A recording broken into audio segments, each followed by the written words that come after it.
नमस्कार दोस्तों, मैं हूं राजेश शर्मा। बिजनेस न्यूज में आपका स्वागत है। आज बात करते हैं चावल बासमती के निर्यात के बारे में। हालांकि यह कहा जा रहा है कि अमेरिका द्वारा टैरिफ लगाए जाने के बाद देश से चावल का निर्यात प्रभावित हो सकता है, लेकिन जानकारों का कहना है कि निर्यातक जापान और दक्षिणी अफ्रीका के देशों में नए बाजार तलाश कर रहे हैं और वहां से इसकी क्षतिपूर्ति हो जाएगी। इससे अतिरिक्त यह भी माना जा रहा है कि देश में चावल बासमती का उत्पादन कम होगा, क्योंकि पिछले दिनों बाढ़ से पंजाब हरियाणा में फसलों को नुकसान हुआ है।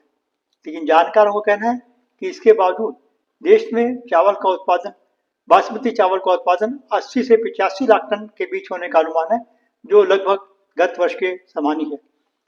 हरियाणा और पंजाब में बासमती के उत्पादन को जो नुकसान हुआ है, उसकी क्षतिपूर्ति उत्तर प्रदेश, राजस्थान और मध्य प्रदेश से हो जाने का अनुमान है।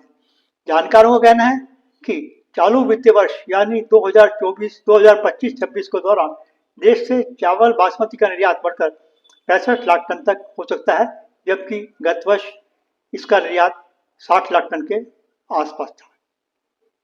जानकारों का कहना है कि अप्रैल से अगस्त के महीनों में देश से चावल बासमती का निर्यात 27.35 लाख टन हो चुका है, जो गत वर्ष की तुलना में लगभग 4 लाख टन अधिक है।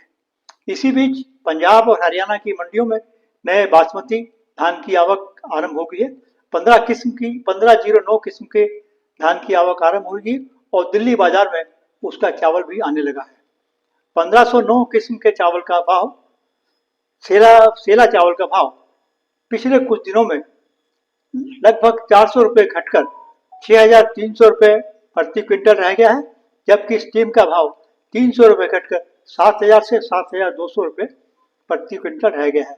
आगामी दिनों में सेला और 18-17 किस्मों आगामी दिनों में 11-21 और 1817 किस्म की आवक भी आरंभ हो जाएगी। व्यापारियों का मानना है कि एक बार चावल के भाव में गिरावट की संभावना है, लेकिन उसके बाद जैसे ही निर्यातों की मांग निकलेगी, चावल के भाव में तेजी आनी आरंभ हो सकती है। Please like and subscribe. Thank you.